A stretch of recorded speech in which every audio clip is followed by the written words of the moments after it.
Right, our third question is why bother with drug approvals? Can't you simply prescribe drugs to people with progressive MS when small-scale trials suggest an effect?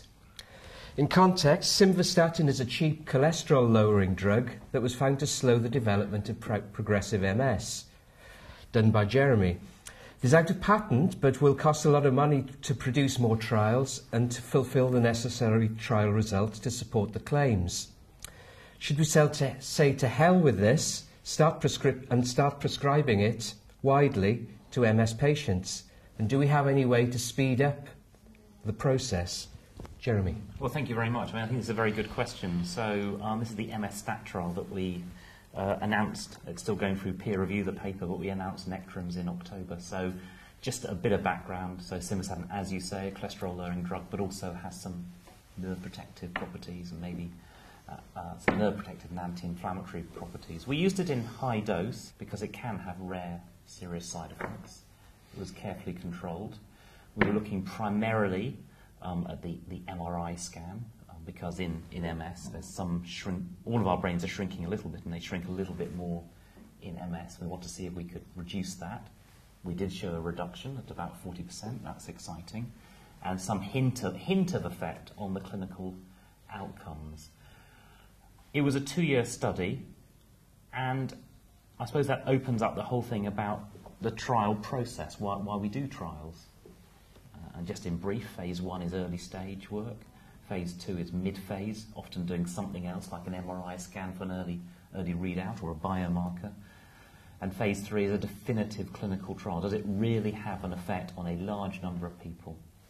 And so I think what your blogger is saying, well, you've shown some effect on your phase 2, isn't that good enough to move forward into wide-scale use? And I can see that, particularly that a drug is cheap and widely available. I would counter that by saying it's exciting and I think we should move forward into a big study.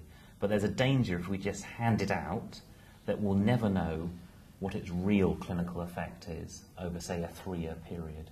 And sadly, the only real way to find that out is to do a 3-year trial, well, at least. But let's say 3-year would be the classical, looking at clinical outcomes. And also there are safety issues. Some people die of kidney problems and liver problems around the world on high-dose simvastatin. So can we concertina down the process? Well, we are bound by regulations, by European and FDA regulations on drugs for good reasons, that we must always be careful not to do harm. I know it's frustrating when something looks exciting, but I would just say if we can go the extra mile and somehow do that phase 3 trial, then we will really know and have really strong evidence.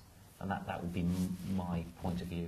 As much as I would like it just to be handed out, I don't think that would be the right thing. Can I challenge you?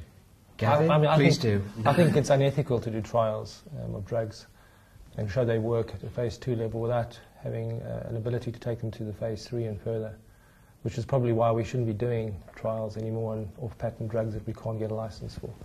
We raise people's hopes, they commit themselves, we spend money, and we get a result, and we have problems getting the next stage funded.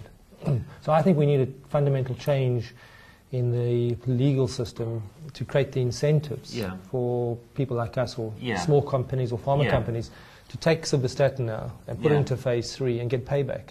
So there must be a way of relicensing simvastatin, which is why we've launched this thing called the alternative. Well, I think. What do you mean by that? What?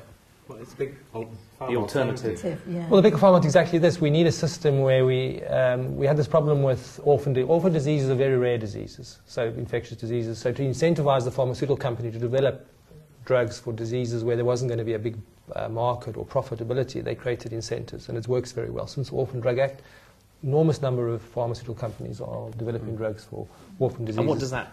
How does that reward them? Well, they can get a license on one trial. Yeah. They get market exclusivity for a longer period of time. They get given bonuses for the other drugs. They can fast tracks, for example. They get a cashback bonus. So there's incentives to make them develop drugs. It applies to not only orphan diseases but vaccine developments and drugs against bioterrorism. So it's a really interesting initiative, and it's a political solution. What we need is for the FDA and the European Medicines Agency to say, let's give the pharma industry an incentive to take off-patent drugs and develop them. And then what they should do is get a license on a specific formulation of simvastatin. Yeah. And when that drug gets licensed, that's the only formulation that can be used in people with MS. Nobody else can use, the generics can't come in. And they should allow that company to up the price, obviously, to make back their investment.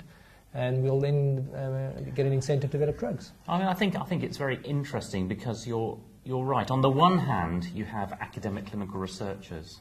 So this trial would not have been done if we'd not received, if a group of us hadn't had an idea, and we'd seen the early data, which was actually in relapsing remitting MS, a small crossover trial, and taken that, and had received charity funding. So it's purely a number of charities have funded this trial. Overall, 800,000, £1 million maybe, which is very cheap phase 2 trial. I mean, pharma companies in a phase 2 would cost many tens of millions. Yeah, there's lots of other reasons for it being more expensive. Yeah, so this wouldn't have taken place at all unless we had that backing. But you're right, we're left with the situation what to do next. The classical situation is to try and raise funds to do an academic phase 3 trial. But of course it has to have regulatory approval. But so do we need a different... But then, I think it was right to do this trial because no one else was ever going to do it, as far as I could see. And I did actually go to various sources, but it's the charities that supported this trial. And this would have never come into the scientific domain. Well, maybe we need a philanthropist who says, to hell with the big pharma alternative. Yeah. Here's your $10 million. Sure. Here's your £10 million. You do the trial and then see what happens. Yeah. I mean, that's exactly. I think that's the solution. But maybe it requires a more structural change, perhaps. But do we have different rules for pharma versus academics? So pharma have to do 2 phase 3 trials. No, but that's the thing about the Orphan Drug Act. If you had an off-patent drug act, you could get licensing on one trial. It's the hurdle for getting a license is a little bit different for novel, innovative drugs because these drugs are already out. That's what I'm talking about, is changing the rules for off-patent drugs. But don't you think that with simvastatin, because even if you do your 3rd trial, the drugs are still continuously being on trial anyway. For instance, they've just discovered that people who have been given simvastatin for lowering the blood cholesterol level, that the actual dosage, which was 40 milligram, has now been reduced to 20 milligram because there's been some... For sure, I mean, you can do dose-ranging changes. Yes. But I think the original simvastatin trial, the one that really caught my eye in cardiovascular disease, I think that was funded by the British Heart Foundation, the 20,000 patient UK study in heart disease, which showed that whatever your cholesterol, if you have heart problem or had a stroke, simvastatin was useful. So I think there does need to be a structural change as to what happens after this. But nonetheless, I don't think investigators should be discouraged if they have an idea. Yeah, but the question that the blower wants to know is if somebody comes to you in clinic and says, Dr. Chataway, would you write a prescription for me for 80 milligrams of simvastatin? Yeah. And you're going to say no. That's right, I think, because I would discuss the trial data. I think it's encouraging. But 80 milligrams of simvastatin can come with rare side effects. Yes, I'm prepared to take the side effects. Yeah. Would you be prepared to take the side effects for an uncertain benefit? Are you just exposing yourself to side effects with, without... One's always trying to balance because people aren't being told, right, when they have, even if they haven't got high cholesterol, right, you're being advocated if you reach a certain age and you're automatically being put on simvastatins and all the statin drugs. The government is funding all of that. Yeah.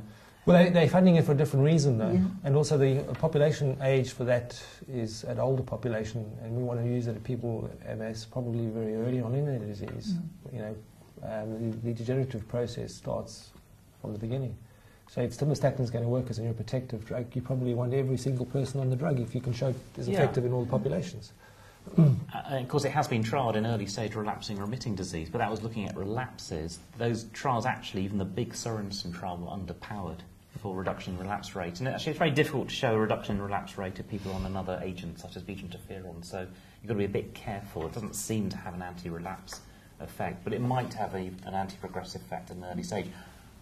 But it is work in progress, and I think it's exciting, but it's all work in progress. You haven't answered the question. Those When answers. are you We'll be here for another hour if you don't. Exactly. We have anything- more questions. Yes. We have more questions to answer, so I think we should move on. Yeah. Right. Do we have there's a something response from that- Greece? Now we have From Greece. VV's contribution to this before we move on. Drugs can be dangerous and cost money.